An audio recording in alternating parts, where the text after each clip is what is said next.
Karena orang itu tidak pernah tahu apa itu seperti apa. Apalagi kalau dia pernah punya bapak tapi menyakiti, melukai, maka dia tidak akan kenal apa di surga. Dari doa ini kita mesti. Jadi papa di dunia itu identik dengan papa di surga. Seperti papa sayang pada anak-anaknya, demikianlah dia. Kata demikian ini. Saya mau tanya ini, waktu kita semua masih kecil, jawabannya semua saudara tahu. Tapi karena firman yang baru datang hari ini, maka kita baru tahu. Waktu kita masih kecil, kita nakal. Namanya anak yang nakal. Anak yang gak nakal itu pasti anak sakit. Saudara, kita nakal, ibu menghukum kita dengan 3 kali pukulan. Nangis namanya anak itu. Berapa waktu kemudian kita nakal lagi. Cuma kali ini bapak yang tahu. Bapak pukul kita dengan nilai dan pukulan yang sama 3 kali. Seperti ibu pukul kita berapa saat. Pertanyaan saya, jawabannya kepada bapak atau ibu kita lebih dendam. Nah, aneh, anak-anak itu tidak bisa menyalahkan ibunya. Anak-anak itu membela ibunya. Anak-anak itu lebih memaklumi ibunya. Tapi bagi anak-anak, bapak itu sebuah figur yang tidak boleh bersalah. Maka itu begitu anak tahu bapaknya salah, hancur hidup. Dan itu ada di Alkitab. Nanti saya akan tunjukkan. Kalau setingkat 21, hampir tidak ada ibu yang pernah menyakiti anak. Hampir tidak ada. Tapi siapa perintahnya? Kepada siapa perintahnya? Kalau setingkat 21 coba baca. Hai siapa? Bapak-bapak, jangan diapakan anakmu, disakiti hatimu, supaya jangan apa? Tawar hatinya. Terjemahnya sangat salah. Kalau bapak-bapak menyakiti hati anaknya, bukan tawar hati yang betul, tapi dia jadi jahat, rusak hidupnya. Catat hamba-hamba Tuhan, bapak-bapak, dari 10 besar yang saya pernah susun, apa saja yang bapak lakukan bisa menyakiti anak, ada 3 yang paling besar. Nomor 1, anak-anak tidak suka sama sekali kalau ibunya disakiti oleh ayah. Catat itu baik-baik. Yang belum menikah, jaga dirimu dan jaga istrimu nanti. Sakit hati yang pertama dari seorang anak kepada ayahnya ketika dia tahu ayahnya menyakiti ibu. Entah dengan pukul, entah dengan membentak, apalagi sampai selingkuh. Anak sakit hatinya, mamaku disakiti. Saya pernah punya pengalaman dalam jemaat. Luar biasa figur bapak itu buat kami.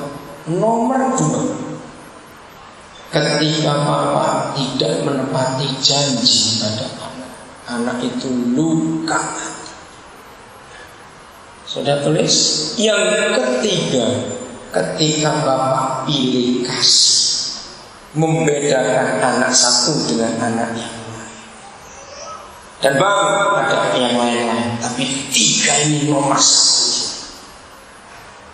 Kenapa bisa begitu? Ini yang kita perlu kenali dalam kehidupan kita. Bapak itu sebagai figur sentral. dari kecil anak-anak besar. Siapa masih ingat waktu kita masih kecil, entah anak laki entah anak perempuan, kalau kita diganggu teman, disakiti teman, kita takut untuk membalas. Tapi begitu kita lari sampai dekat rumah dan kita tahu ada bapak di rumah, kita jadi berani. Betul? Itulah wibawa dan kasih seorang ayah. Anak bisa berlindung. Kalau kamu berdoa, katakanlah ayah, pak, roh. Panggil. Siapa masih ingat Mazmur 8 ayat 3? Bertahun-tahun saya tidak pernah mengerti ayat ini. Karena buat saya Mazmur 8 ayat 3 itu sadis. Begini firman Tuhan, dari mulut bayi-bayi dan dari mulut anak-anak yang masih menyusu telah kau letakkan jasa, kekuatan, senjata sama semua untuk membungkam musuh dan melawan pendendam. Apa yang saya tidak setuju? Masa anak-anak bayi dan masih menyusu diajak perang? Betul tidak? Hari itu ngajak perang. Telah kau letakkan kekuatan di mulut bayi-bayi dan anak masih menyusu. Oh, bertahun-tahun saya nggak pernah ngerti rahasia firman. Sampai pada suatu hari awal 80-an itu Roh Kudus menunjukkan saya fakta. Tiba-tiba Kudus bertanya, Daniel, coba kamu lihat, dengarkan. Semua bayi, bayinya bangsa apa saja, begitu mulai bisa bicara, abjad apa yang keluar di mulut semua bayi, mau bayi bangsa Amerika, orang Tionghoa, orang Italia, orang Jawa, orang Batak, orang apa saja.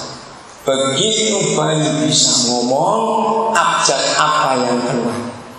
Abjad bukan kata, abjad. N pasti belum pernah punya anak.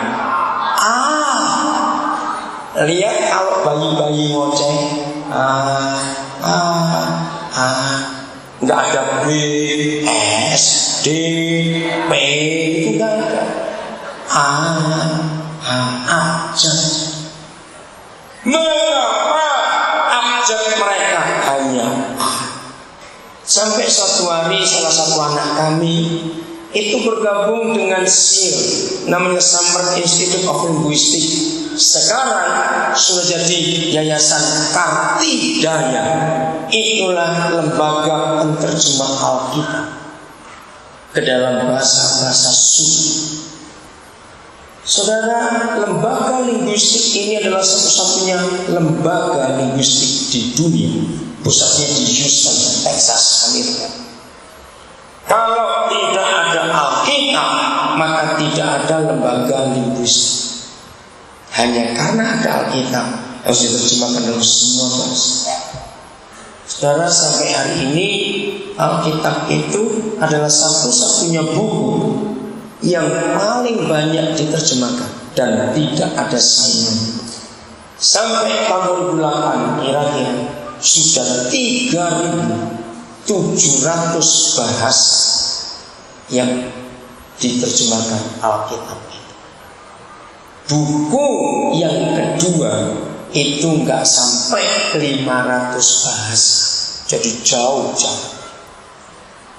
Maka itu harus ada lembaga linguistik. Nah, kembali dikit masalah agama.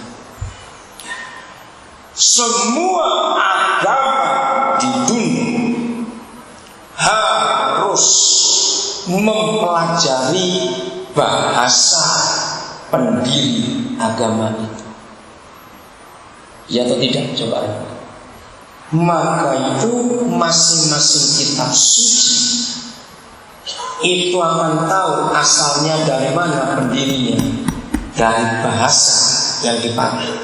Sebab buat semua agama kitab suci itu kudus, tidak boleh diterjemahkan.